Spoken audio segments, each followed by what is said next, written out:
इसके previous video में हमने इस वीडियो के फर्स्ट और सेकंड पार्ट दिए थे। अब ये थर्ड पार्ट है होम साइंस सेकंड पेपर का, जो कि दिसंबर 18 में कंडक्ट कराया गया था एनटीए के द्वारा। तो इसके जो प्रीवियस क्वेश्चन हम सॉल्व करा चुके हैं, अब फर्दर क्वेश्चन जो रिमेनिंग क्वेश्चन बचे हुए हैं हम इस वीडियो में सॉल्व कराने जा रहे हैं। तो फर्स्ट क्वेश्चन है, arrange in correct sequence the stages of child birth. मतलब चाइल्ड बर्थ के स्टेजेस को सीक्वेंस में लगाना है। इन्होंने डिफरेंट ऑर्डर वो दिए हुए हैं, स्टेज दिए हुए हैं, उनको सीक्वेंस में करना है। तो देख लेते हैं पहले इसके बारे में। ठीक है, तो ये है 3 स्टेज हैं इसकी, जो मेन है वो 3 स्टेज होती हैं। तो पहले स्टेज में क्या होता है, आप देख सकते हो ये यूट्रस है और ये सर्विक्स है। तो क्या होता है इसमें, पहले स्टेज में क्या होता है, जो सर्विक्स होता है वो रिलैक्स होता है, जिसकी वजह से वो डायलेट करता है, फैलता है, और जो यूट्रस की लाइनिंग है वो मतलब जो लेयर है वो पतली हो जाती है, थिन हो जाती है। अब क्या होता है, जिसकी वजह से जो यूट्रस होता है वो मतलब सर्विक्स जो है वो मतलब ओपन हो जाता है। ठीक है, डायलेट करता है जिसकी वजह से, और वो यूट्रस की लाइनिंग जो है थिन हो जाती है, जिसकी वजह से वो ओपन हो जाता है। ठीक है, फिर आता है इसके बाद में, इन्होंने यहाँ पर स्टेज सेकंड ये दी है, उसके बीच में एक और पॉइंट आता है ट्रांजिशन का। अब जो ट्रांजिशन होता है वो फर्स्ट और सेकंड स्टेज के बीच में होता है। इस पॉइंट पर क्या होता है, जो विमेंस की बॉडी होती है, मतलब मदर्स की बॉडी में ऑक्सीटोसिन और एंडोर्फिन हार्मोन ये अधिक जो है सिक्रीट करता है, और ये मदर्स को स्लीपी और रिलैक्स करने में हेल्प करता है। इस स्टेज के समय क्या होता है कि अगर जो ये एड्रेनलिन हार्मोन है ये भी सिक्रीट होता है, तो इसके लेवल को लो करना जरूरी होता है, क्योंकि अगर इसके लेवल को लो नहीं किया गया तो ये ऑक्सीटोसिन के फ्लो को इंटरफेयर करता है। और ऑक्सीटोसिन क्या करता है, ये तो लव हार्मोन है, स्लीपी और रिलैक्स तो करता ही है, और साथ में जो कॉन्ट्रैक्शन हो रहा है, यूट्राइन कॉन्ट्रैक्ट कर रहा है, उसको भी बहुत इफेक्टिव करता है, उसके कॉन्ट्रैक्शन में ये हेल्प करता है ये हार्मोन। तो इसलिए एड्रेनलिन हार्मोन को, उनके लेवल को लो करना जरूरी होता है। अब आता है सेकेंड स्टेज। इसमें क्या होता है, यूट्राइन कॉन्ट्रैक्शन होता है, बहुत वो अधिक कॉन्ट्रैक्ट करने लगता है मजबूती से, और फिर वो पुश करता है बेबी को, और बेबी का हेड जो है वो बाहर की ओर आ जाता है। इस तरीके से इन्फेंट की डिलीवरी होती है। फिर थर्ड स्टेज आता है। इसमें क्या होता है, जब डिलीवरी हो जाती है उसके बाद में जो प्लेसेंटा है वो यूट्रस से डिटैच हो जाता है और वो बर्थ कैनाल से बाहर की ओर आ जाता है। तो इस तरीके से ये 3 मेन स्टेज होती हैं बर्थ की। अब इसमें देखो इन्होंने आंसर क्या दिया हुआ है, सेकंड आंसर इन्होंने दिया हुआ है। ठीक है, ये है, जिसमें कि पहला है dilation and effacement of the cervix. Effacement का मतलब वही कि वो स्ट्रेच करता है सर्विक्स और ओपन हो जाता है। फिर फर्स्ट ट्रांजिशन, उसके बाद में पुशिंग होती है, देन हेड इमर्जेंस होता है, और लास्ट में डिलीवरी ऑफ प्लेसेंटा होता है। ठीक है, अब आते हैं नेक्स्ट क्वेश्चन पर। Arrange in correct sequence the attainment of language skills during infancy. यानी कि इन्फेंसी के समय जो बच्चे लैंग्वेज एक्वायर करते हैं उसको सीक्वेंस में लगाना है। तो इसके बारे में पहले देख लेते हैं कि इसको किसने दिया था और इसकी क्या क्या स्टेज है। तो लेरनबर्ग ने ये लैंग्वेज एक्विजिशन के बारे में बताया था। इन्होंने biological clock of child language acquisition theory दी थी। इसमें इन्होंने बताया था, इन्होंने एक बायोलॉजिकल क्लॉक दिया था जिसमें कि इन्होंने बताया कि जो एज होता है बच्चे का, जिससे बर्थ है 6 वीक 6 मंथ है, तो ये थोड़ा ये अप्रॉक्सीमेट होता है, मतलब ये डिफर कर सकता है एक बच्चे से दूसरे बच्चे में। लेकिन जो ऑर्डर ऑफ लैंग्वेज इवेंट्स हैं, ठीक है, जैसे क्राइंग, क्विंग, बैबलिंग, ये है, तो ये सारे बच्चों में फिक्स होता है, ये हमेशा फिक्स होता है, सारे बच्चों में सेम प्रोसेस होती है। तो इन्होंने बताया कि जैसे जब बच्चे का बर्थ होता है देन वो क्राई करता है, 6 वीक्स पर क्विंग होती है, 6 मंथ पर बैबलिंग होती है। इस तरीके से डिफरेंट एज पर उन्होंने डिफरेंट लैंग्वेज एटरेंसेस के बारे में बताया है। ठीक है, फिर उन्होंने 6 स्टेज दी हुई है लैंग्वेज एक्विजिशन की। पहली है प्री टॉकिंग स्टेज, जो कि 0 to 6 मंथ होती है। फिर सेकेंड है babbling stage, 6 to 8 month. Then holophrastic stage, 9 to 18 month. 2 word stage, 18 to 24 month. Telegraphic stage, 24 to 30 month. Then multi word stage आता है 30+ मंथ। ठीक, अब देख लेते हैं कि इन्होंने आंसर क्या दिया हुआ है। सेकंड आंसर है इनका, तो पहले है रिपीटेटिव वोवेल साउंड्स, यानी कि बच्चे पहले वोवेल साउंड्स को रिपीट करते हैं, जैसे कि ए ई आई ओ यू है तो इनको रिपीट करते हैं। देन आता है ओकलाइजेशन कॉल्ड बैबलिंग, यानी बैबल करते हैं, यानी जैसे बा पा मा दा इस तरीके के जो है लेटर्स वो बोलते हैं। उसके बाद में आता है series of vowel consonant combination called jargon, यानी कि वोवेल और कॉन्सोनेंट को कंबाइन करके वो बोलते हैं, जिन्हें कि जार्गन कहते हैं। उसके बाद में आता है होलोफ्रेज। होलोफ्रेज में क्या होता है, वो वन वर्ड बोलना स्टार्ट करते हैं, जैसे कि मामा पापा दादा चाचा, ये होलोफ्रेज होता है, वन वर्ड बोलते हैं। और उसके बाद में है टेलीग्राफिक स्पीच, यानी कि उसमें फिर वो एक सेंटेंस में बोलना स्टार्ट करते हैं, जैसे कि मामा गिव वाटर, या फिर डैडी गो बाय बाय, इस तरीके से जो है वो एक मतलब वर्ड्स, 2-3 वर्ड्स को मिला करके बोलना स्टार्ट करते हैं। अब आते हैं नेक्स्ट क्वेश्चन पर। Give the correct sequence of apparel production in the garment industry, यानी कि जो वस्त्र उद्योग है उनमें जो वस्त्र तैयार किए जाते हैं, उनका प्रोडक्शन होता है, उनको सीक्वेंस में लगाना है। तो ये डिफरेंट मतलब दिए गए हैं ऑर्डर इनके। मार्कर मेकिंग है, quality control, grading, production system, अब इनको लगाना है। तो पहला आंसर है इनका, तो सबसे पहले क्या होता है, शेड्यूलिंग, पहले शेड्यूल बनाते हैं, देन प्रोडक्शन पैटर्न, फिर पैटर्न जो भी प्रोडक्शन हमें करना है, जिस भी वस्त्र कपड़े को उसको प्रोड्यूस करना है, बनाना है, तो उसका एक पैटर्न तैयार करते हैं। देन उसकी ग्रेडिंग करते हैं, क्योंकि जैसे ग्रेडिंग में अब लो क्वालिटी के भी फैब्रिक होते हैं, हाई क्वालिटी के होते हैं, मीडियम क्वालिटी के होते हैं, तो इस तरीके से उनकी ग्रेडिंग कर ली जाती है। देन मार्कर मेकिंग, फिर मार्किंग करते हैं, जैसे कि हम कपड़े को कट करने से पहले उसकी ड्राफ्टिंग करते हैं, तो उसी तरीके से ये मार्किंग है, मार्किंग कर लेते हैं। देन उसके बाद में हम उसको उसकी कटिंग करते हैं, उसको फिर असेंबल करते हैं, इकट्ठा करते हैं, और फाइनली उसको उसकी क्वालिटी को कंट्रोल करते हैं। अब आते हैं नेक्स्ट क्वेश्चन पर।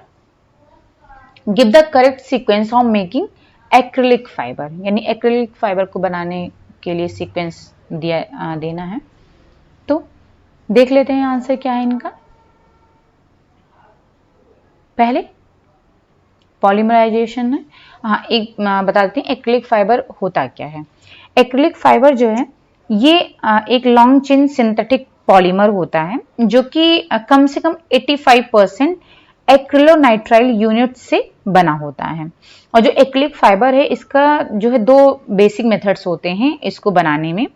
पहला एक है ड्राई स्पिनिंग और दूसरा है वेट स्पिनिंग मेथड। इन दोनों मेथड्स के थ्रू एक्रिलिक फाइबर को बनाया जाता है। तो पहला प्रोसेस क्या होता है, पॉलीमराइजेशन किया जाता है, ये जो कि वेस्ट को रिकवर करने के लिए होता है। उसके बाद में फिर उनको डिसॉल्व किया जाता है, फिर उनको फिल्टर किया जाता है, फिर उनको स्पिन किया जाता है, वेट स्पिनिंग या ड्राई स्पिनिंग जो भी करनी है, फिर वो किया जाता है, और फिर लास्ट में उनको जो है ड्राई किया जाता है। अब ड्राई करने के बाद भी 1-2 प्रोसेसेस हैं। जैसे ड्राई करने के बाद में उनको फिनिशिंग की जाती है उनकी, और उसके बाद में अगर एक्रिलिक फाइबर टो तैयार करना है तो फिनिशिंग के बाद में उनको स्टीमिंग दी जाएगी और क्रिम्पिंग उसमें ऐड किया जाता है, जिससे कि एक्रिलिक फाइबर टो तैयार होते हैं। और अगर इनको एक्रिलिक फाइबर मतलब स्टेपल एक्रिलिक फाइबर तैयार करना है तो उसके लिए स्टीमिंग और क्रिम्पिंग के बाद में उनको उनकी कटिंग कर दी जाती है, उनको कट कर दिया जाता है, इससे स्टेपल एक्रिलिक फाइबर तैयार होते हैं। ओके, अब आते हैं नेक्स्ट पर। Give the correct sequence of the step wise approach for designing an effective work place, मतलब एक इफेक्टिव वर्क प्लेस के डिजाइन करना है तो उसके लिए स्टेप्स कौन कौन से होंगे, देख लेते हैं आंसर। थर्ड आंसर है इसका, थर्ड में, ठीक है। तो पहले क्या करना है, इनिशियल इवॉल्वेशन, मतलब पहले प्रारंभिक मूल्यांकन हम करेंगे जिस वर्क प्लेस को हमें डिजाइन करना है, ठीक है, पहले उसका मूल्यांकन करेंगे। देन उसके बाद में उसको इन्वेस्टिगेट करेंगे उस वर्क बेस को, और दोबारा से उसको इवेल्युएट करेंगे, उसका मूल्यांकन करेंगे। उसके बाद में आप उस वर्क प्लेस पर जो जो लोग काम करेंगे, जो स्टाफ काम करें, जो लोग हैं, फिर उनके परफॉर्मेंस को एनालाइज करेंगे।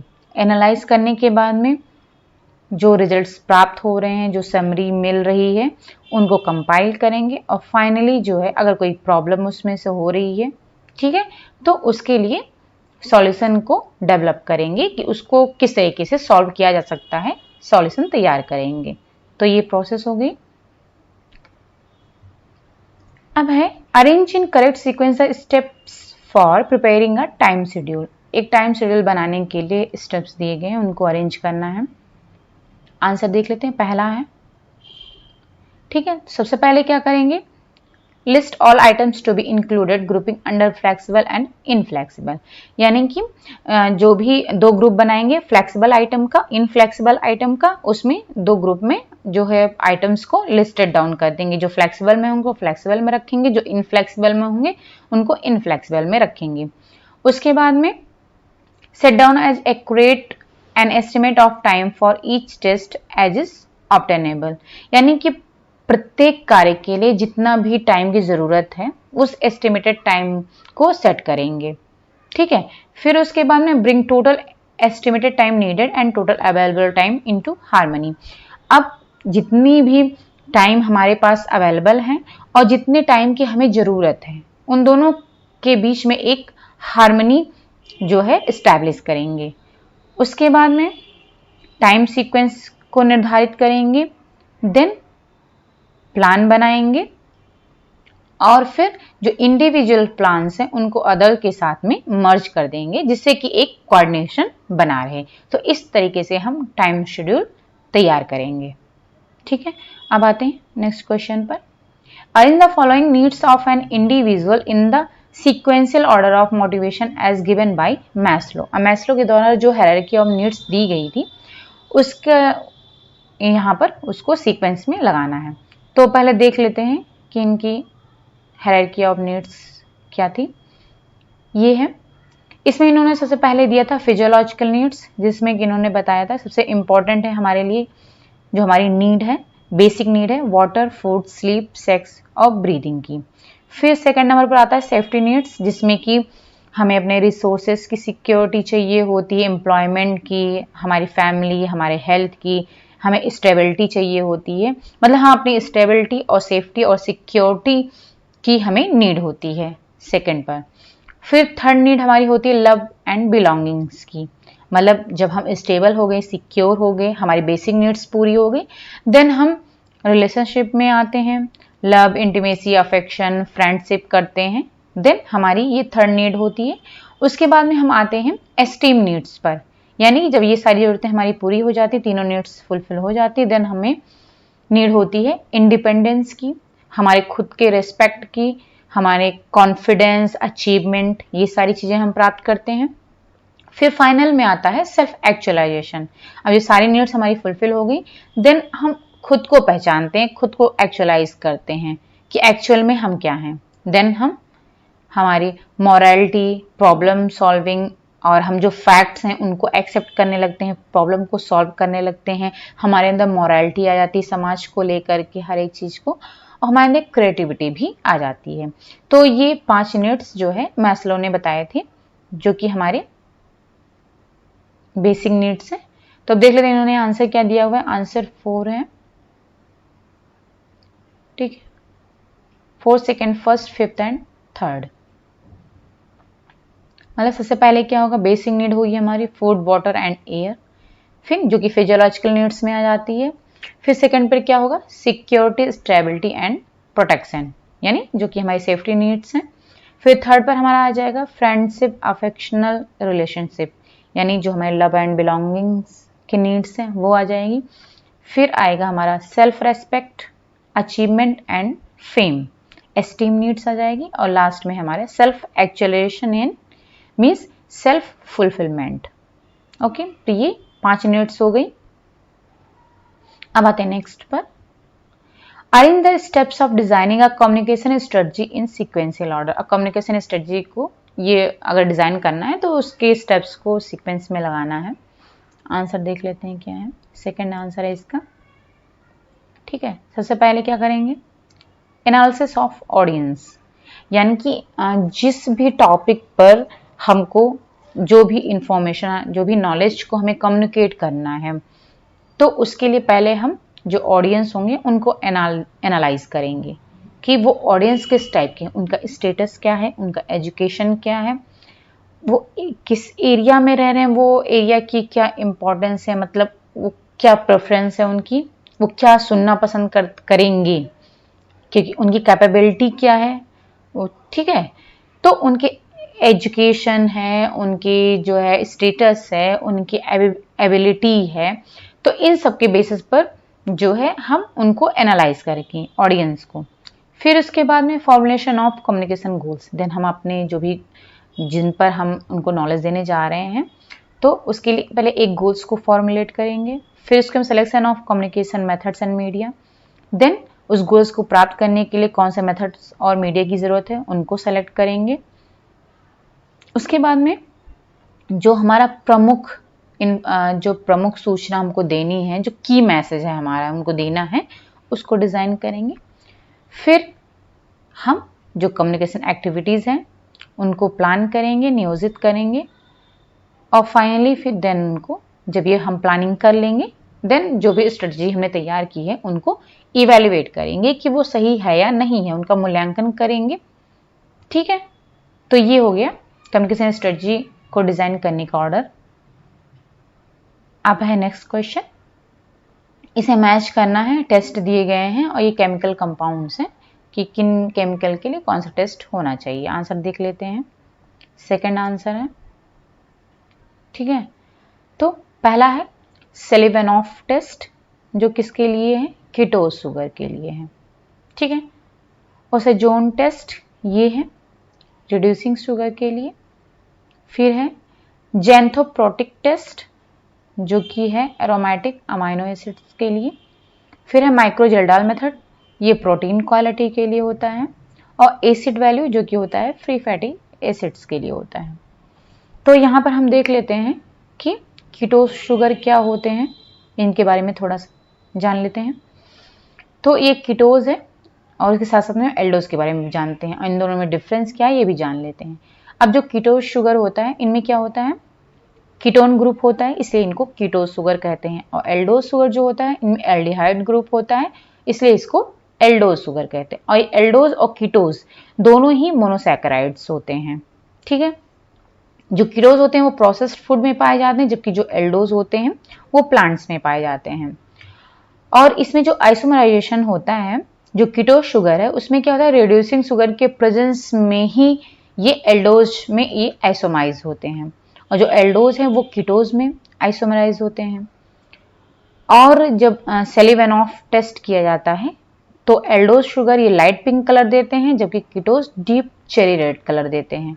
अब एल्डोज का जो एग्जाम्पल है वो है ग्लूकोज, राइबोज एंड गैलेक्टोज, और कीटोज का है फ्रक्टोज, एरिथ्रोलोज एंड रिबोलोज।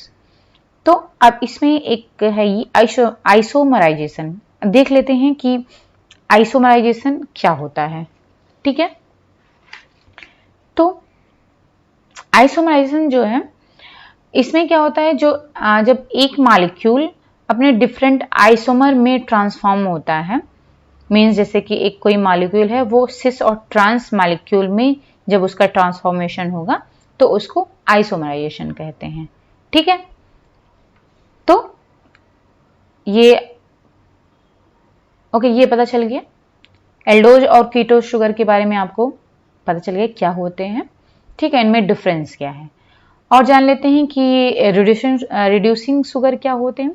और जो रिड्यूसिंग शुगर है वो कार्बोहाइड्रेट होते हैं, और इनमें क्या होता है, इसमें मेनली जो है मोनोसैकेराइड्स आते हैं। रिड्यूसिंग शुगर जितने भी मोनोसैकेराइड्स हैं वो रिड्यूसिंग शुगर होते हैं। और इनमें क्या होता है, जो एल्डिहाइड और फंक्शनल ग्रुप होता है, एल्डिहाइड और कीटो फंक्शनल ग्रुप होता है जो कि फ्री होता है। ठीक है, और जो लेकिन नॉन रिड्यूसिंग शुगर जो होते हैं उनमें जो ये ग्रुप होते हैं वो फ्री नहीं होते हैं, और ये रिड्यूस नहीं होते हैं, फ्री नहीं होते, इस वजह से ये रिड्यूस नहीं होते हैं। रिड्यूसिंग शुगर में ग्लूकोज लैक्टोज आ जाते हैं और नॉन रिड्यूसिंग में माल्टोज और सुक्रोज आ जाते हैं।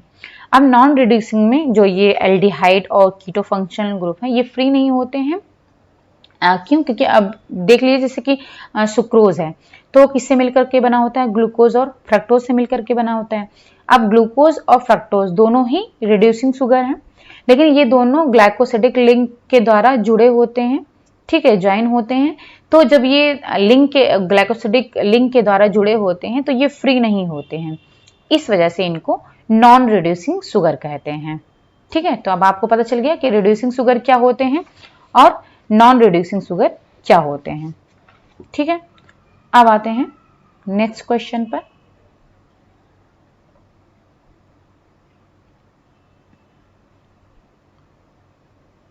मैच द टर्म्स, अब यहाँ पर लिस्ट 1 लिस्ट 2 दी गई है, इसमें टर्म दिए गए, एक्सप्लेनेशन दिया गया है। ठीक है, अब देख लेते हैं इसका आंसर क्या है। सेकंड आंसर है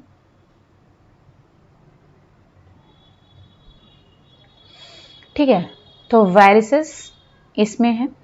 एनलार्ज वेन्स यानी जो सिराएं होती हैं जब ये बढ़ जाती हैं तो उनको वायरसेस बोलते हैं। फिर बी है पैरेस्थीसिया। पैरेस्थीसिया में क्या है? नंबनेस इन द लिम्स, यानी कि लिम्स यानी कि जो हाथ पैर में है वो शून्य हो जाते हैं, नंब हो जाते हैं। फिर है एस्फाइक्सिया जिसमें कि लैक ऑफ ऑक्सीजन होता है। ठीक है, ऑक्सीजन की कमी हो जाती है इसमें, उसको एस्फाइक्सिया बोलते हैं। हाइपरकैलेमिया में क्या होता है? High level of potassium in blood, blood में जो पोटेशियम लेवल होता है वो हाई हो जाता है, इसको हाइपरकैलेमिया बोलते हैं। फिर आता है एनूरिया जिसमें कि complete lack of urine excretion होता है, यानी कि जो यूरिन एक्सक्रीट होता है वो बिल्कुल ही कम हो जाता है। एनूरिया, एनूरिया का मतलब है कि जब यूरिन सिक्रेशन जो है वो एक बिल्कुल कम हो जाता है तो उसे एनूरिया बोलते हैं। ठीक है, अब आते हैं नेक्स्ट पर। अब इसमें लिस्ट 1 लिस्ट 2 दिया गया, एक्टिव एलिमेंट्स दिए गए हैं और ये फूड सोर्स दिए गए हैं जिनमें कि एक्टिव एलिमेंट्स पाए जाते हैं। तो आंसर देख लेते हैं, इनका थर्ड है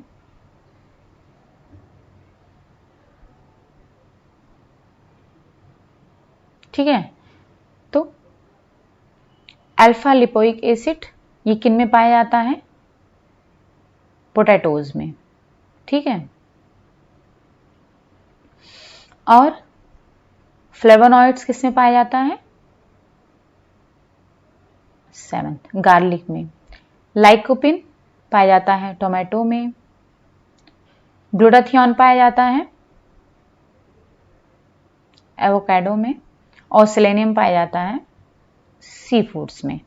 ठीक है, तो ये एक्टिव एलिमेंट्स थे जो कि इन फूड सोर्सेज में पाए जाते हैं। अब है लिस्ट 1 लिस्ट 2। लिस्ट 1 में दिया गया डेफिशिएंसी डिजीज सिम्टम्स और ये न्यूट्रिएंट दिएंगे जिनकी डेफिशिएंसी से ये सिम्टम्स आते हैं। तो है टिटैनी, आंसर देख लेते हैं पहले। पहला आंसर है इसका, टिटैनी किस कमी से होता है? कैल्शियम। फिर एंगुलर स्टोमेटाइटिस, ये होता है राइबोफ्लेविन कमी यानी कि विटामिन B2। फिर मैक्रोसाइटिक नार्मोक्रोमिक एनीमिया, ये किसकी वजह से होता है? Folic acid. फिर है जिंजिवाइटिस, ये होता है एस्कॉर्बिक एसिड यानी कि विटामिन C की कमी से। फिर है कोलेनकिया जो कि कोलेनचिया, ये आयरन की कमी से होता है। ठीक है, तो अब यहाँ पर आपने देखो आयरन की कमी से हो रहा है, कोलेनचिया हो रहा है, और माइक्रोसाइटिक नार्मोक्रोमिक जो अनीमिया है वो फॉलिक एसिड की कमी से हो रहा है। तो जो अनीमिया के बारे में, इसके टाइप्स के बारे में बहुत सारी कन्फ्यूजन रहती हैं क्योंकि इसके कई सारे टाइप्स होते हैं, किन्हीं कमी से क्या होता है ये कन्फ्यूजन होती है, तो ये यहाँ पर हम क्लियर कर लेते हैं। ठीक है, अब ये है अनीमिया क्लासिफिकेशन। तो इनके कॉज के बेसिस पर अगर देखा जाए तो अगर ब्लड लॉस होता है उसकी कमी से अनीमिया होता है, या फिर जो नॉर्मल आरबीसी हैं तो उनका प्रोडक्शन पर्याप्त मात्रा में नहीं होता है, उनकी कमी से भी अनीमिया होता है। और ब्लड सेल्स अगर उनका प्रोडक्शन हो रहा है लेकिन वो उनका डिस्ट्रक्शन बहुत अधिक डिस्ट्रॉय हो जा रही हैं वो सेल्स, तो उनकी वजह से भी अनीमिया होता है। और मॉर्फोलॉजी के आधार पर नार्मोसाइटिक, माइक्रोसाइटिक और मैक्रोसाइटिक अनीमिया होते हैं। ठीक है, फिर है अब देख लेते हैं कि ये मॉर्फोलॉजी के आधार पर इनका कॉज क्या है। तो जो नार्मोक्रोमिक और नॉर्मोसाइटिक अनीमिया है उसमें क्या होता है जो MCHC लेवल और MCV लेवल है ये जो है वो नॉर्मल होता है। अब ये लेवल क्या है बता देते हैं कि MCHC का मतलब है मीन कॉर्पस्कुलर हीमोग्लोबिन कंसंट्रेशन। ठीक है, इसमें क्या होता है जो MCHC में, इसमें जो सिंगल आरबीसी में हीमोग्लोबिन का जो एवरेज कंसंट्रेशन है उसको मेजर किया जाता है। और MCV का मतलब है मीन कॉर्पस्कुलर वॉल्यूम। इसमें क्या होता है जो आरबीसी की एवरेज साइज होती है उसको मेजर किया जाता है। ठीक है, तो आपको पता चल गया MCHC और MCV क्या होता है। तो ये दोनों इसमें नॉर्मल होते हैं। अब इसमें आप देख सकते हो कि ये नाम से ही पता चलता है, नॉर्मो का मतलब है नॉर्मल यानी नॉर्मोक्रोमिक यानी ये भी नॉर्मल, और नॉर्मोसाइटिक ये भी, इसमें भी नॉर्मो है यानी कि नॉर्मल है। ठीक है, अब इसका कॉज क्या है, इसमें के अंदर कौन कौन सी एनीमिया आ जाते हैं। क्रॉनिक डिजीज के कारण जो एनीमिया होता है वो आ जाता है, और हीमोलिटिक एनीमिया आ जाता है जिसमें कि जो आरबीसी का डिस्ट्रक्शन होता है वो बहुत अधिक हो जाता है आरबीसी। ठीक है, उनके जो आरबीसी जो प्लाज्मा मेम्ब्रेन होती है वो रप्चर होने लगती है, तो उसके कारण से हीमोलिटिक एनीमिया होता है। और इसके अंदर आ जाता है एक्यूट हेमरेज के कारण से एनीमिया जो होती है वो इनके अंदर आ जाती है। हेमरेज का मतलब है कि ब्लड लॉस अधिक हो जाता है इसमें हेमरेज में। फिर एप्लास्टिक एनीमिया है, इसमें क्या होता है जो रेड बोन मैरो होती हैं, ठीक है, तो क्या होता है वो डिस्ट्रॉय होने लगती हैं। ठीक है, तो उसकी वजह से एप्लास्टिक एनीमिया होता है। अब फिर सेकंड है हाइपोक्रोमिक और माइक्रोसिटिक एनीमिया। इसमें क्या होता है जो MCHC वो लो होता है और MCV भी लो होता है। हाइपो मीन्स लो और माइक्रो मीन्स भी कम यानी कि लो होता है। इसमें कौन कौन से, आयरन डेफिशिएंसी एनीमिया आ जाता है, थैलेसेमिया आ जाता है। अब थैलेसीमिया जो होता है इसमें क्या होता है जो आरबीसी की सिंथेसिस नहीं हो पाती है, यानी कि इसमें हीमोग्लोबिन बनता नहीं है, उसकी सिंथेसिस नहीं हो पाती है, उस वजह से थैलेसेमिया होता है। इसकी वजह से ये एनीमिया होता है। और क्रॉनिक डिजीज के कारण भी ये होता है, तो इसके अंदर ये आ जाते हैं। फिर आता है नॉर्मोक्रोमिक और माइक्रोसाइटिक एनीमिया, जिसमें कि MCHC तो नॉर्मल होता है लेकिन जो MCV है वो हाई हो जाता है।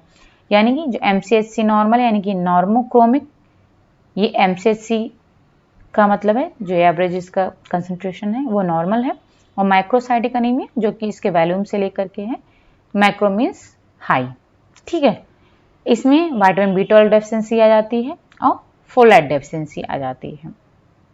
अब फोलेट और फॉलिक एसिड में भी बहुत कंफ्यूजन होता है। फोलेट और फॉलिक एसिड ये लगभग सेम ही है, बस डिफरेंस ये होता है जो फोलेट होता है वो नेचुरली फूड्स में पाया जाता है। ठीक है, लेकिन जो फॉलिक एसिड होता है वो सिंथेटिक फॉर्म में पाया जाता है और फोर्टिफाइड फूड्स में प्रेजेंट होता है, और इसको एज अ सप्लीमेंट यूज किया जाता है। ठीक है, और ये तो मॉर्फोलॉजी उनके कॉज के बेसिस पर था, और ये तीसरा है क्लिनिकल पिक्चर्स के आधार पर जो अनीमिया के टाइप्स है। इसमें है iron deficiency, megaloblastic anaemia, pernicious anaemia, haemorrhagic anaemia, haemolytic anaemia जिसके अंदर थैलेसेमिया सिकल सेल अनीमिया आ जाता है, और एप्लास्टिक अनीमिया। ठीक है, तो ये हो गया। अब जो ये मेगालोब्लास्टिक एनीमिया और पर्नीशियस अनीमिया इसमें भी कंफ्यूजन होती है। जो मेगालोब्लास्टिक एनीमिया इनमें क्या होता है जो विटामिन B12 और फॉलिक एसिड हैं, ठीक है, उनका क्या होता है कि उनकी डेफिशिएंसी के कारण से ये होता है। विटामिन B12 और फॉलिक एसिड की जो डेफिशिएंसी होती है तो मेगालोब्लास्टिक एनीमिया होता है। लेकिन पर्नीशियस अनीमिया में क्या होता है जो विटामिन B12 है उसकी डेफिशिएंसी नहीं होती, बल्कि वो एब्जॉर्ब नहीं हो पाता है, जो स्मॉल इंटेस्टाइन में उसका एब्जॉर्प्शन होता है, ठीक है, वो नहीं हो पाता है, इस वजह से पर्नीशियस अनीमिया होता है।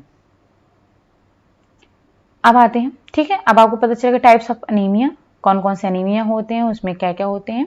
तो अब यहाँ जो मैक्रोसाइटिक और नॉर्मोक्रोमिक अनीमिया दिया हुआ है उसका आपको रीजन समझ में आ गया कि वो फॉलिक एसिड की कमी से होता है। ठीक है, फिर है फूड्स दिए हुए हैं, उनके कंपोनेंट्स दिए हुए हैं। फूड में कौन कौन से कंपोनेंट पाए जाते हैं, आंसर इसका देख लेते हैं। फोर्थ है, ये है आंसर। ठीक है, 4, 5, 1, 2 एंड 7। तो वाइन में रिजर्वेट्रॉल प्रेजेंट होता है, और प्लम जूस में सोडियम बेंजोएट प्रेजेंट होता है, ग्रीन टी में कैटेचिन होता है, मायोनेज में लेसिथिन होता है और सैलामी में सोडियम नाइट्रेट प्रेजेंट होता है। ठीक है, अब आते हैं नेक्स्ट क्वेश्चन पर। एब्रिविएशन दिए गए हैं और टर्म्स दिए गए हैं। ठीक है, तो अब ये है, आंसर देख लेते हैं पहले। सेकंड, ठीक है, तो बार्स। अब बार्स क्या होता है? इसका फुल फॉर्म है बिहेवियरली एंकर्ड रेटिंग स्केल, जो कि जो स्टाफ की परफॉर्मेंस को चेक करने के लिए किया जाता है, इनका यूज किया जाता है। इसके बारे में मैं प्रीवियस वीडियो में बता चुकी हूँ, आप वहां से इसको देख सकते हैं डिटेल में। तो अब बार्स का बार्स का मतलब है ये अप्रेजल के लिए यूज किया जाता है। बीईपी क्या है? ब्रेक इवन पॉइंट होता है। ब्रेक इवन पॉइंट का मतलब है कि ये वो लेवल ऑफ प्रोडक्शन होता है जिस पर कि जो प्रोडक्ट है उसका जो ओरिजिनल कॉस्ट है, प्रोडक्शन का जो ओरिजिनल कॉस्ट है वो रेवेन्यू यानी कि जो मार्केट प्राइस है उसके बराबर होता है।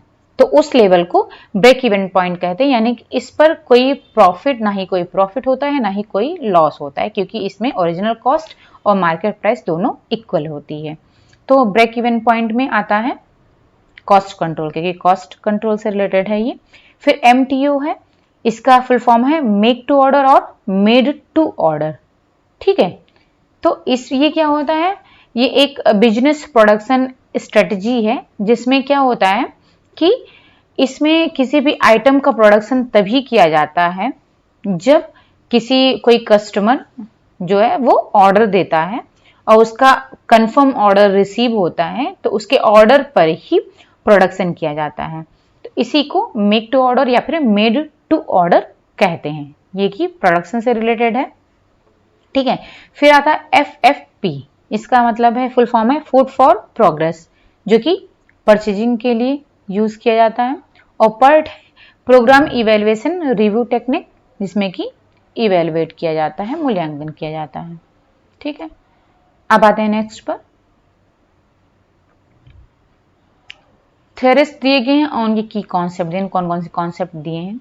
आंसर इसका देख लेते हैं। थर्ड दिया गया है,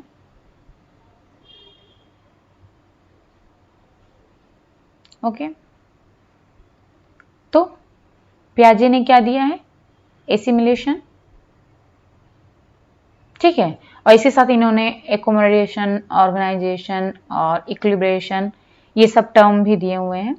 और एसिमिलेशन होता क्या है पियाजे के अकॉर्डिंग? एसिमिलेशन का मतलब है कि जब भी कोई भी हमारे पास जो एग्जिस्टिंग कॉग्निटिव स्ट्रक्चर या एग्जिस्टिंग जो हमारे पास नॉलेज है उसमें हम कोई नए इंफॉर्मेशन को ऐड करते हैं तो उसको एसिमिलेशन कहते हैं। ठीक है, और लेकिन अब अगर इसका एग्जाम्पल हम देखें तो क्या होता है, अगर जैसे कोई बच्चा है, ठीक है, अब वो ये सीख चुका है कि कोई भी खिलौना है तो वो शोर करता है। जब हम किसी भी खिलौने को शेक करते हैं तो वो शोर करता है, नॉइज करता है। ठीक है, तो वो क्या करेगा, कोई भी नया ऑब्जेक्ट लेगा, उसको शेक करेगा और ये एक्सपेक्ट करेगा कि वो भी नॉइज करेगा। ठीक है, तो यहाँ पर अब जो ये है क्या बोलते हैं, जो वो टॉयज को शेक करने पर वो नॉइज करता है, तो वो क्या है, वो एग्जिस्टिंग आपका कॉग्निटिव स्ट्रक्चर हो गया, उसमें नया ऑब्जेक्ट जो उसमें वो उसको शेक करा रहा है वो नया इंफॉर्मेशन हो गया। तो ये एग्जाम्पल हो गया। लेकिन कुछ ऑब्जेक्ट्स जो होते हैं वो जो एग्जिस्टिंग स्ट्रक्चर है उसमें फिट नहीं होते हैं, तो उसके लिए हमें जो एकोमोडेशन की जरूरत पड़ती है, यानी कि उस स्ट्रक्चर को चेंज करने की जरूरत पड़ती है। तो एकोमोडेशन में क्या होता है कि जैसे कि अब पहले बच्चा जो है अब ये रियलाइज करता है कि कुछ जो टॉयज हैं वो नॉइज करते, जब उनको शेक करो तब वो नॉइज करते हैं, लेकिन कुछ को पुश करो या पुल करो देन वो नॉइज करते हैं। तो वो ये एकोमोडेशन हो गया। यानी कि एकोमोडेशन का मतलब है कि नए उसमें मतलब कोई भी नया टॉपिक है उस पर हम जब नया फाइल ओपन करते हैं तो उसको एकोमोडेशन कहते हैं, यानी कि नए स्ट्रक्चर में नए इंफॉर्मेशन को ऐड करना एकोमोडेशन कहलाता है, जबकि एसिमिलेशन जो होता है वो भी हमारे पास जो प्री एग्जिस्टिंग मेमोरी फाइल है, जो भी हमारे पास है पहले से मौजूद है, उनमें नए मटेरियल को ऐड करना एसिमिलेशन कहलाता है। और जब इन्हीं एकोमोडेशन और एसिमिलेशन इन दोनों में जब एक बैलेंस एस्टैब्लिश हो जाता है तो उसको इक्विलिब्रेशन कहते हैं। और ऑर्गेनाइजेशन क्या होता है, एक ये थर्ड है टेंडेंसी पियाजे की थी, उन्होंने ऑर्गेनाइजेशन के बारे में बताया था। उन्होंने एग्जाम्पल दिया था कि जैसे एक 4 मंथ का बेबी है तो उसमें क्या होती है, उसमें ये कैपेसिटी होती है कि वो किसी ऑब्जेक्ट को देखे और उसको पकड़ ले। तो वो जो ये किसी ऑब्जेक्ट को देखकर और फिर उसको पकड़ता है, तो इन दोनों एक्शन को वो कंबाइन कर देता है, उनको ऑर्गेनाइज कर देता है, जिस ऑर्गेनाइज कर देता है, ठीक है। तो इस तरीके से ऑर्गेनाइजेशन के थ्रू वो किसी ऑब्जेक्ट को ग्रैप्स कर लेता है, ठीक है। तो उसके मतलब बच्चे के अंदर ये ऑर्गेनाइज करने की जो कैपेसिटी आ जाती है, एबिलिटी आ जाती है, उसी को ऑर्गेनाइजेशन बोलते हैं, ठीक है। तो इन टर्म के बारे में पियाजे ने बताया था। फिर है ब्रॉन फेनब्रेनर ने दिया था इकोसिस्टम। इसमें इन्होंने माइक्रो सिस्टम, मीजो सिस्टम, एक्सो सिस्टम और माइक्रो सिस्टम के बारे में बताया था। फिर है लेविंसन ने लाइफ स्ट्रक्चर के बारे में बताया है, ठीक है। और बॉमरिंड ने परमिसिव स्टाइल के बारे में, यानी कि पेरेंटिंग स्टाइल के बारे में इन्होंने बताया है। और गार्डनर ने मल्टीपल इंटेलिजेंस के बारे में बताया है। तो अब इन तीनों की थियरी के बारे में देख लेते हैं, लेविंसन, बॉमरिंड एंड गार्डनर के इन्होंने क्या क्या थियरी दी है, क्या है। तो ये लेविंसन का है, जिसमें इन्होंने एडल्ट डेवलपमेंट के बारे में बताया, लाइफ स्ट्रक्चर के बारे में बताया। अब लाइफ स्ट्रक्चर क्या होता है, लाइफ स्ट्रक्चर का मतलब जैसे कोई भी इंडिविजुअल है, उसके status, roles, activities, goals, values, beliefs और जो उसके लाइफ सर्कमस्टांसेस हैं, उनका जो कॉम्बिनेशन अगर उनको कंबाइन कर लिया जाए तो वो एक किसी भी इंडिविजुअल को करेक्टराइज करते हैं, ये सारी चीजें, ठीक है, उनके कैरेक्टर को डिफाइन करती हैं। तो इसके बारे में इन्होंने इसको स्टेजेस में बताया है कि 4 स्टेज बताई हैं इसकी। प्री एडल्टहुड यानी एडल्टहुड से पहले का, जो कि कॉन्सेप्शन से लेकर के एज 22 तक है, ठीक है। फिर आ जाता है अर्ली एडल्टहुड, जो कि 22 से 45 ईयर तक का है। इसके बीच में है अर्ली एडल्टहुड ट्रांजिशन, यानी कि जब प्री एडल्टहुड से वो अर्ली एडल्टहुड में एंटर करता है तो अर्ली एडल्टहुड ट्रांजिशन होता है, जो कि 17 से 22 एज में होता है। फिर अर्ली एडल्टहुड से वो मिडिल एडल्टहुड में आता है, जो कि 40 से 65 ईयर्स तक का है। इनके बीच में आता है मिड लाइफ ट्रांजिशन, जो कि 40 से 45 एज में होता है। फिर मिडिल से लेट में आता है, लेट जो कि 65 एज से एबव का एज होता है। इसके बीच में आता है लेट एडल्ट ट्रांजिशन, जो कि 60 से 65 एज में होता है। तो ये इन्होंने स्टेजेस के बारे में बताया था, जो कि लाइफ स्ट्रक्चर के स्टेजेस हैं, ठीक है। अब देख लेते हैं बॉमरेन की पेरेंटिंग स्टाइल। इन्होंने 4 स्टाइल दी थी, अथॉरिटेरियन, अथॉरिटेटिव, परमिसिव और रिजेक्टिंग एंड नेग्लेक्टिंग पेरेंटिंग। अब अथॉरिटेरियन पेरेंटिंग में क्या होता है, ये अनसपोर्टिव होते हैं, यानी कि जो पेरेंट्स होते हैं वो रिजेक्टिंग एंड पेरेंट सेंटर्ड, यानी कि जो पेरेंट्स होते हैं वो अनसपोर्टिव होते हैं, बच्चों को सपोर्ट नहीं करते हैं और वो उनकी कोई भी व्यूज उनके ओपिनियन है उनको रिजेक्ट कर देते हैं। और जो भी सब कुछ पेरेंट पर ही डिपेंड करता है, सब कुछ वही डिसाइड करते हैं, उनका ओपिनियन होती है, उनकी व्यूज होती हैं, उनकी डिसिप्लिन होती है, हर एक चीज पेरेंट्स की तरफ से होता है। और जो इसमें पेरेंट्स होते हैं बहुत ही डिमांडिंग होते हैं, अपने बच्चों से बहुत अधिक एक्सपेक्ट करते हैं। इसमें जो रिलेशनशिप होता है बच्चे में और पेरेंट्स में, वो कंट्रोलिंग होता है, यानी कि जो पेरेंट्स हैं वो पूरा कंट्रोल अपने बच्चे पर रखते हैं, ठीक है। पावर होते हैं उनके, अपनी पावर पूरे बच्चे पर थोपते हैं वो। और ये जो कम्युनिकेशन होता है यूनिडायरेक्शनल होता है, यानी कि सिर्फ पेरेंट्स से बच्चे की तरफ कम्युनिकेशन होता है, बच्चे से पेरेंट्स की तरफ नहीं होता है। अब सेकंड आता है अथॉरिटेटिव पेरेंटिंग। इसमें क्या होता है, पेरेंट्स वो सपोर्टिंग होते हैं, वो बच्चों की जो ओपिनियन है, उनके व्यूज हैं, उनको एक्सेप्ट करते हैं और बच्चों के समझते हैं, उनकी ओपिनियन को लेते हैं, डिसीजन मैटर करता है इसमें बच्चों का। लेकिन इसमें भी जो पेरेंट्स होते हैं वो बच्चों से अधिक एक्सपेक्ट करते हैं, वो डिमांडिंग होते हैं पेरेंट्स। ठीक है, अब इसमें जो रिलेशनशिप है वो रेसिप्रोकल है, यानी कि जो है इसमें क्या होता है, वो बच्चों की ओपिनियन को समझते हैं, उनको और क्या बोलते हैं, उनकी व्यूज़ को भी सुनते हैं, देखते हैं और उनके डिसीजन को भी लेते हैं, इन्वॉल्व करते हैं। दोनों तरफ से ये रिलेशनशिप होता है। इसमें जो बच्चे होते हैं वो रिस्पॉन्सिबल टाइप के होते हैं और इसमें जो कम्युनिकेशन है वो बाई डायरेक्शनल होता है, यानी दोनों तरफ से होता है। फिर आता है परमिसिव पेरेंटिंग। इसमें पेरेंट्स जो होते हैं वो सपोर्टिव तो होते हैं, वो बच्चों को पूरी तरीके से एक्सेप्ट करते हैं और चाहिए चाइल्ड सेंटर्ड होता है। लेकिन इसमें जो पेरेंट्स होते हैं अनडिमांडिंग होते हैं, पेरेंट्स जो है बच्चों से बहुत कम एक्सपेक्ट करते हैं। ठीक है, और इसमें जो रिलेशनशिप है वो इंडल्जेंट है। मतलब इंडल्जेंट का मतलब है कि जिसमें जो पेरेंट्स हैं बहुत लीनियंट होते हैं, सॉफ्ट होते हैं बच्चों के प्रति। ठीक है, तो बच्चे जो चाहते हैं, जो डिसीजन लेते हैं, जो भी करना चाह रहे हैं, तो वो उन पर छोड़ देते हैं पूरी तरीके से। उन पेरेंट्स का इसमें बच्चों पर कोई कंट्रोल नहीं होता है। ठीक है, उन पर कोई भी वो डिसिप्लिन नहीं लगाते हैं, कोई भी रूल रेगुलेशन बच्चों पर नहीं लगाते हैं, पूरी तरीके से वो बच्चे को छोड़ देते हैं, वो उनका जो मन करता है वो करते हैं। ठीक है, वो अपने अकॉर्डिंग खुद डिसीजन लेते हैं, अपनी ओपिनियन बनाते हैं, अपने अकॉर्डिंग हर एक काम करते हैं। इसमें पेरेंट्स का कोई भी जो है वो इंटरफेयर नहीं होता है। ठीक है, पूरी तरीके से इसमें सपोर्ट करते हैं और जो इसमें बच्चों पर जो पेरेंट्स का कंट्रोल होता है वो बहुत ही कम होता है। और इस स्टाइल जो परमिसिव पेरेंटिंग स्टाइल में जो बच्चे होते हैं वो रिस्पॉन्सिबल टाइप के नहीं होते हैं। अब आता है रिजेक्टिंग नेग्लेक्टिंग पेरेंटिंग। इसमें पेरेंट्स तो अनसपोर्टिव होते हैं।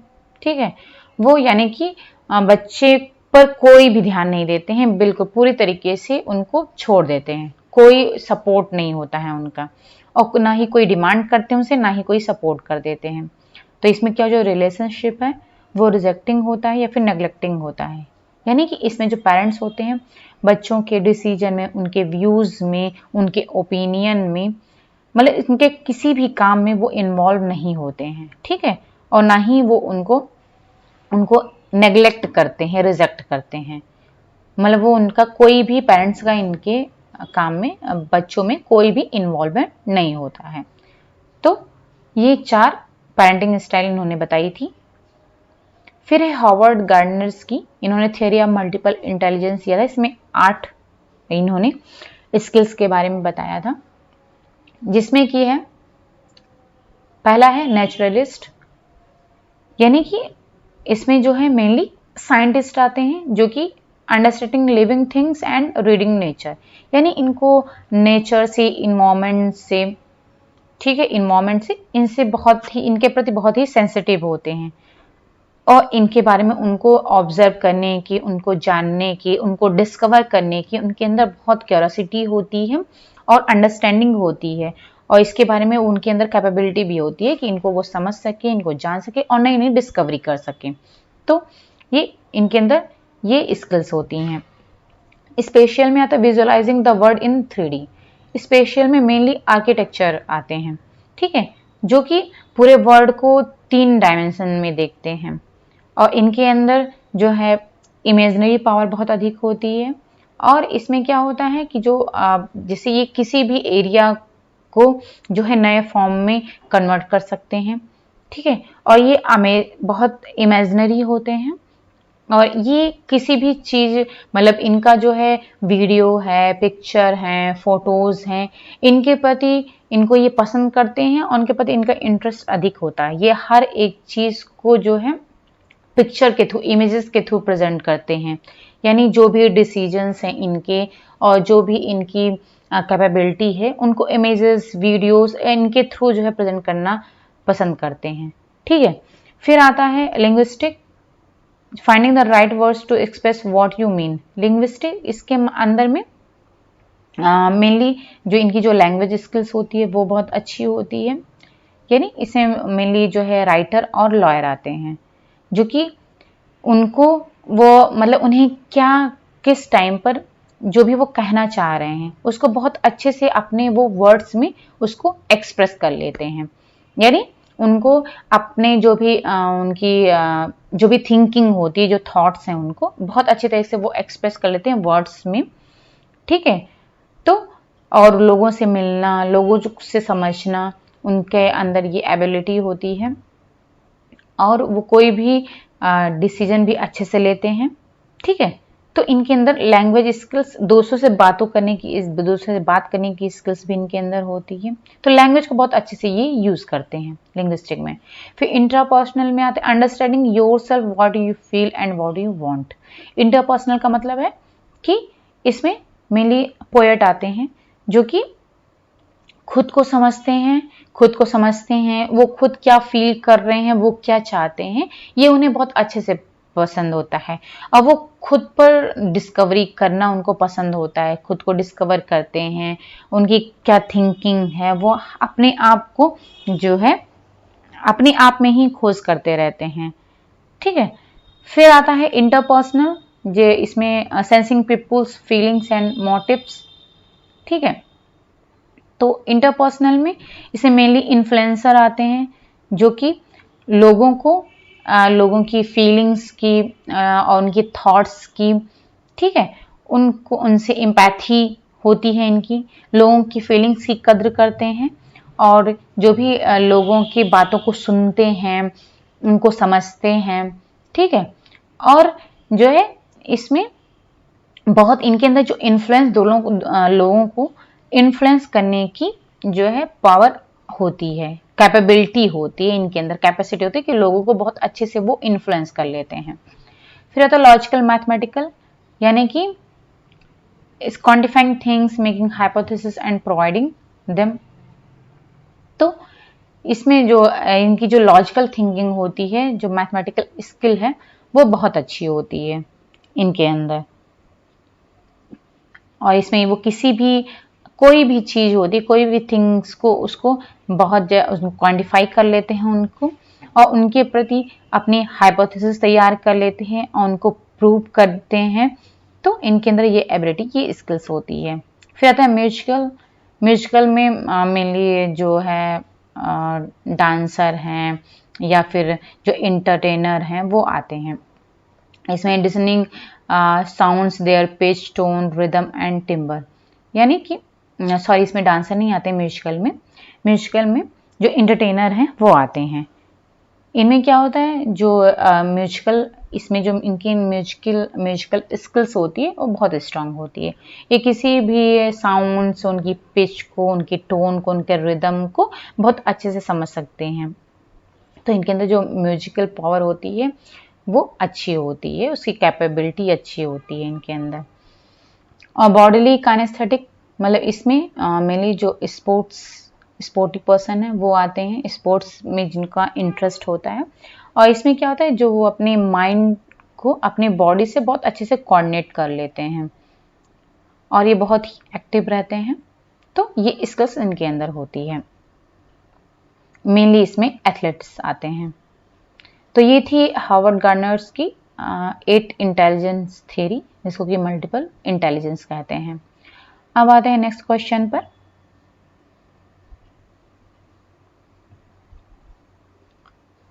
रिफ्लेक्स दिए गए हैं और उनके रिस्पॉन्स दिए गए हैं। तो पहला है इसमें रूटिंग में है, head turns towards source of stimulus, इसके बारे में हम बता चुके हैं। ठीक है, फिर आता है मोरो में फर्स्ट है throw arms outward and then bring them towards the body. और फिर है फोर्थ विथड्रॉल में foot withdraw with flexion of knee. फिर है फिफ्थ बेबिंस्की में आता है toes fan out and curl. और टॉनिक नेक में आता है थर्ड फेंसिंग पोजीशन। ठीक, इसके बारे में हम बता चुके हैं आपको प्रीवियस वीडियोस में, आप देख सकते हो, और हिंदी में भी आप इसको देख सकते हो। फिर है एज दिया हुआ है, मोटर स्किल्स दी गई हैं। देख लेते हैं आंसर इसका। पहला है यानी 2 to 3 ईयर्स में क्या कौन कौन सी स्किल्स होती हैं।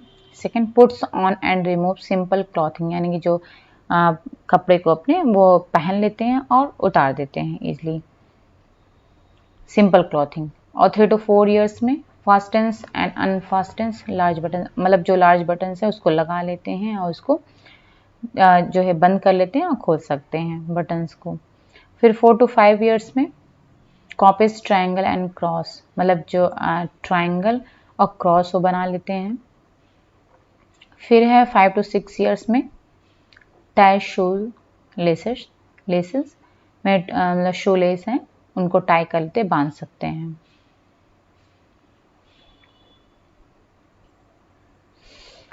फिर है टर्म दिए गए हैं, उसका डिस्क्रिप्शन दिया गया हुआ है। आंसर देख लेते हैं, इसका 4th है।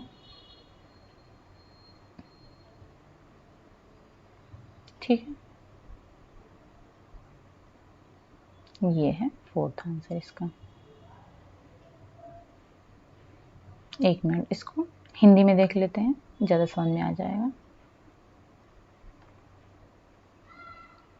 तो ये है 4th आंसर। तो फर्स्ट में क्या है, सेविल रो, इसमें है लंदन की गली जो पुरुषों के टेलरों के लिए फेमस है। फिर है 7th एवेन्यू जो कि वह पद जो न्यूयॉर्क के समूचे वस्त्र जिले के लिए प्रयुक्त होता है। फिर आइडिया कोमा, इटली के वस्त्र निर्माताओं का व्यापार मेला है। और मोडा प्रोंटा, ये है 2nd, पहनने योग्य स्थिति में, तो ये इनके लिए यूज किया जाता है। अब आते हैं नेक्स्ट पर, इसमें दिया टर्म्स दिए गए हैं और ये प्लेस दिए गए हैं। आंसर है इसका 2nd, यानी जो फर्ड है इसमें ये एक जो है वो पेंटिंग स्टाइल है, ठीक है, जो कि जोशी चिपास, यानी ये फाउंडर हैं इसके इस पेंटिंग के। और पिछवाइस इसके हैं नथवाड़ा, ये नथवाड़ा एक राजस्थान में एक डिस्ट्रिक्ट है, तो वहाँ की फेमस पेंटिंग है। फिर है पटचित्र, ये उड़ीसा में फेमस है। और चैत्र गौरी पट्टा, ये है महाराष्ट्र में फेमस।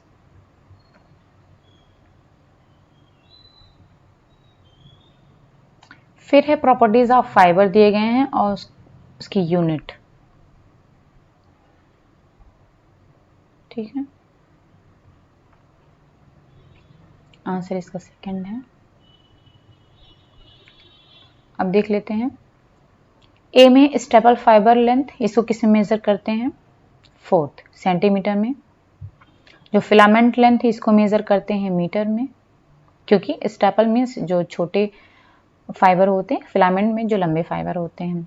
और फाइबर डायमीटर इसको मेजर करते हैं माइक्रोन्स में डायमीटर को, और टेनेसिटी को ग्राम्स पर डेनियर में मेजर करते हैं।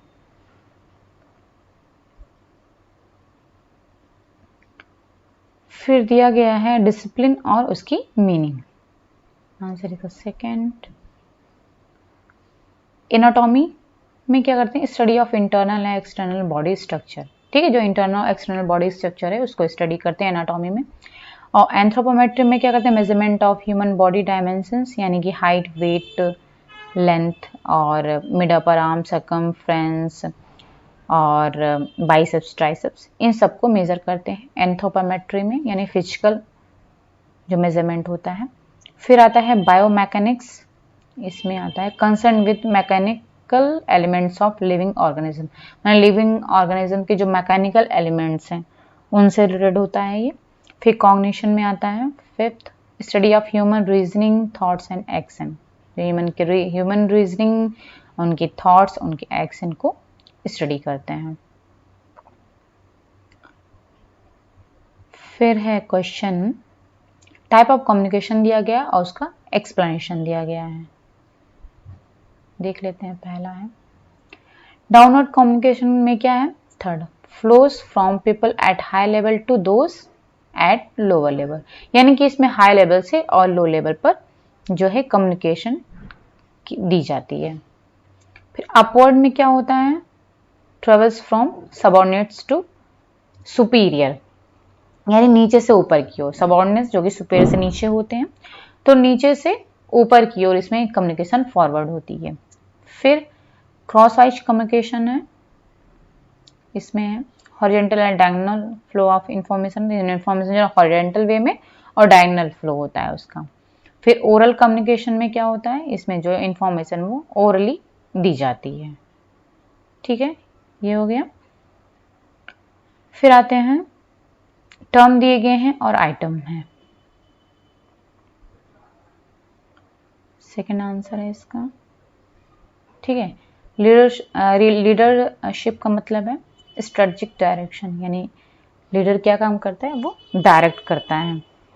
फिर कस्टमर फोकस, इसका मतलब है इसमें जो वॉइस ऑफ कस्टमर होती है वो इम्पोर्टेंट होता है, कस्टमर को फोकस किया जाता है। फिर प्लानिंग फॉर इम्प्रूवमेंट, इसमें क्या होता है असेसमेंट आउटकम्स, आउटकम को एसेस किया जाता है जिससे कि प्लान को इम्प्रूव किया जा सके। पीपल फोकस में क्या होता है एम्प्लॉय सेटिस्फैक्शन आउटकम्स, मतलब एम्प्लॉय जिस उनके आउटकम्स को देखा जाता है कि वो सेटिस्फाई हुए या नहीं है, लोगों पर फोकस किया जाता है, उनकी सेटिस्फैक्शन से रिलेटेड होता है। फिर सप्लायर फोकस में क्या होता है पार्टनरिंग आउटकम, जो पार्टनर्स हैं फिर उनके आउटकम्स को देखा जाता है।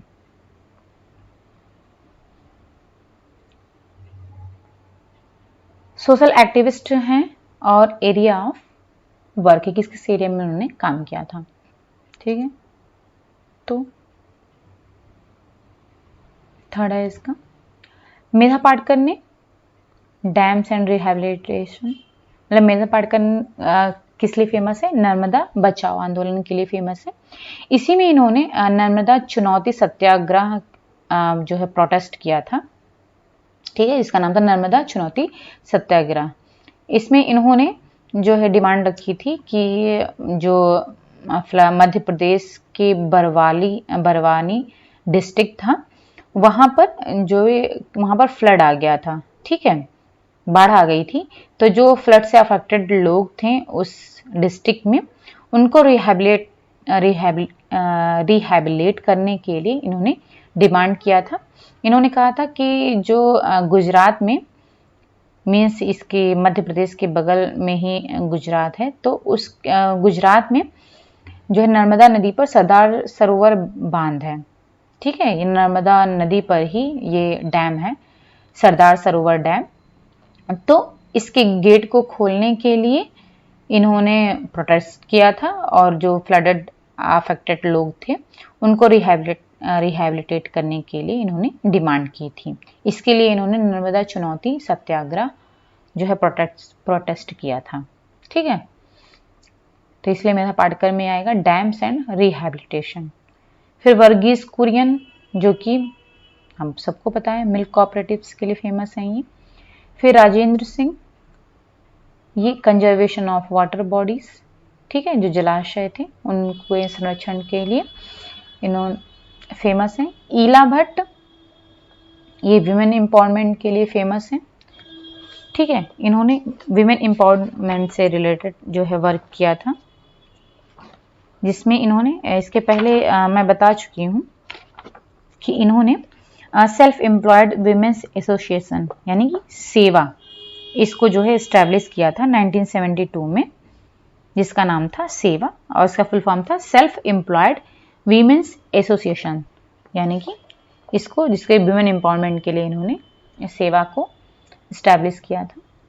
फिर है अरुणा रॉय, इन्होंने क्या काम किया था फॉर राइट टू वर्क। तो ये राइट टू वर्क या फिर इसको आप जो है राइट टू इंफॉर्मेशन भी बोल सकते हो, जिसको कि अरुणा रॉय ने 2005 में इन्होंने ये इस्टेब्लिश किया था। ठीक है, right to information RTI.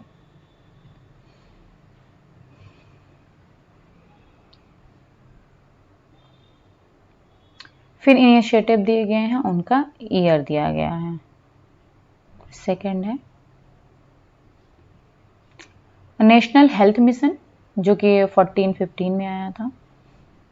National nutrition mission जो कि 17-18 में आया, और नेशनल लिटरेसी मिशन जो कि 88 और 89 में आया। नेशनल रूरल लिवलीहुड मिशन, जो कि NRLM भी बोलते हैं इसको, ये आया था 2010 और 11 में। फिर national rural employment guarantee act यानी कि नरेगा, जो कि आया था 5 और 6 में। इसको मनरेगा भी बोलते हैं, यानी Mahatma Gandhi national rural employment act. अब आते हैं नेक्स्ट पर। इसमें दिया गया है, आइटम्स दिए गए, उसके एग्जाम्पल दिए गए हैं। इसका आंसर थर्ड है।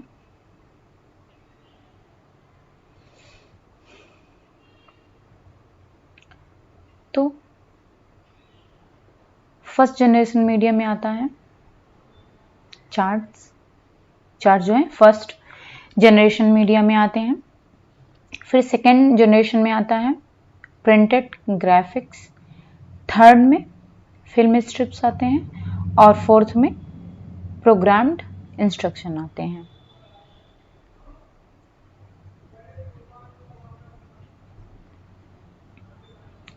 फिर दिया गया है रिसर्च रिपोर्ट का डिस्क्रिप्शन दिया गया और किन किन ये चैप्टर में सेक्शन में आएंगे। तो इसका थर्ड है, ठीक है।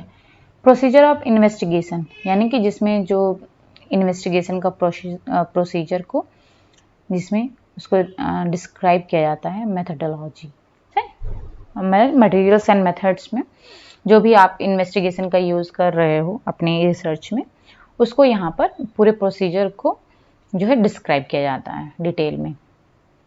फिर है section of tables of subsidiary matter at the end of document, यानी कि जो भी आपका रिसर्च है उसके लास्ट में आप जो भी आपने सहायक मटेरियल्स का यूज़ किया है, ठीक है, उनको एक टेबल फॉर्म में जो है लास्ट में लगाते हैं रिसर्च में, थीसिस में आपके, जिसको कि अपेंडिक्स बोलते हैं। तो ये लास्ट में लगता है। फिर है systematic collection of published research work related to study topic, यानी कि इसमें क्या होता है, जो भी आपकी स्टडी का टॉपिक है तो उससे रिलेटेड जो भी रिसर्च वर्क पब्लिश हो चुके हैं पहले, तो उनको हम अपने रिसर्च में सपोर्ट के लिए लगाते हैं। वो रिव्यू ऑफ लिटरेचर चैप्टर में आता है। फिर आता है list of all resources used for your research, यानी कि आपने अपने रिसर्च के लिए जिन जिन सोर्सेज से मैटर कलेक्ट किए हैं और जहाँ जहाँ से इंफॉर्मेशन ली है, तो उनको भी जो है ऐड करना होता है, जो कि बिब्लियोग्राफी चैप्टर में आता है, इसमें हम उसको इंक्लूड करते हैं। फिर दिया गया है टर्म दिए गए हैं, उसका एक्सप्लेनेशन दिया गया है। तो इसका है सेकेंड। तो पहला है टाइप 1 एरर, जो हम नल हाइपोथेसिस को रिजेक्ट कर देते हैं, अगर वो सही होता है लेकिन हम उसको रिजेक्ट कर देते हैं तो टाइप 1 एरर होता है। फिर ये सेकंड, इसमें आता है, इसको टू टेल्ड टेस्ट कहते हैं। थर्ड में ये 95% of area under curve explain करते हैं इस तरीके से। और का इसका टेस्ट जो कि नॉन पैरामेट्रिक टेस्ट होता है।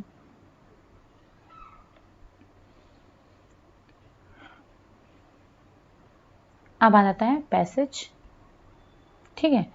अब पैसेज आप लोग पढ़ लेना, ठीक है, और उससे फिर रिलेटेड क्वेश्चंस देंगे, उसको हम सॉल्व करा दे रहे हैं।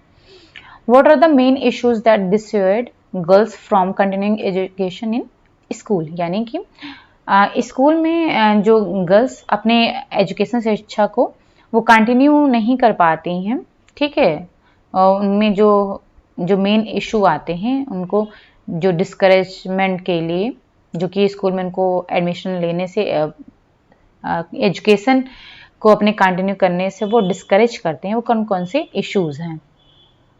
तो आंसर इसका देख लेते हैं।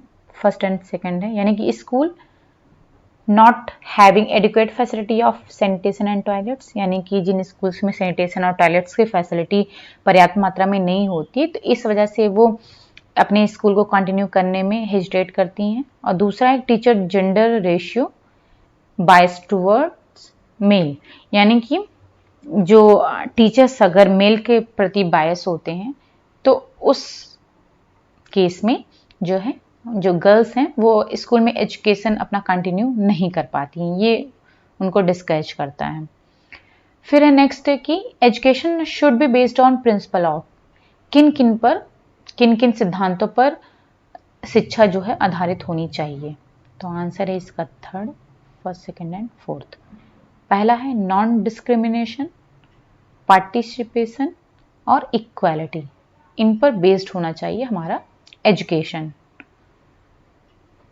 फिर है both boys and girls should be offer the same chance to access school, यानी गर्ल्स और बॉयज दोनों को स्कूल में जाने का समान अवसर मिलना चाहिए।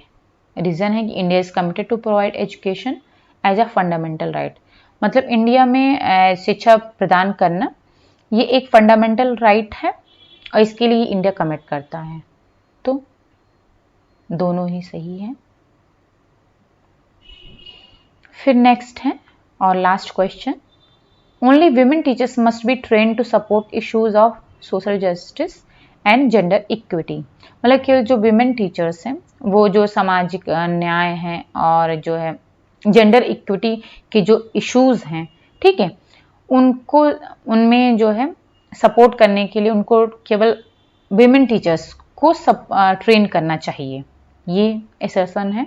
और रीजन क्या है कि only women teachers can understand the issues and challenges faced by girls, मतलब कि जो विमेन टीचर हैं वही गर्ल्स के द्वारा जो इश्यूज और चैलेंजेस फेस किए जा रहे हैं उसको समझ सकती हैं। आंसर इसका 4 है कि दोनों ही रॉन्ग है, ठीक है। ऐसा नहीं है केवल जो विमेन टीचर्स है उन्हीं को ट्रेन करना चाहिए जिससे कि वो समाज के जो सोशल जस्टिस और जेंडर इक्विटी को सपोर्ट कर सकें, मतलब उन मुद्दों पर वो अपनी पार्टिसिपेट कर सकें। और केवल विमेन टीचर ही ऐसे नहीं हैं जो कि गर्ल्स के प्रॉब्लम्स को समझ सकें, मेल टीचर्स भी उनके प्रॉब्लम्स को समझ सकते हैं और उसको जो है दूर भी कर सकते हैं, ठीक है। तो ओके, तो ये हो गए। तो ये आपके ये पेपर दिसंबर 18 का पेपर होम साइंस ये कंप्लीट हो गया है। अब फिर फर्दर हम जो है नेक्स्ट पेपर लेकर के आएंगे। सो अगर आपको जो भी हम एक्सप्लेन कर रहे हैं वो सही लग रहा है, अगर कोई भी क्वेरी है तो आप उसके लिए हमको मैसेज कर सकते हो। सो अगर आपको पसंद आ रहा है then please share and subscribe and thank you so much for supporting me.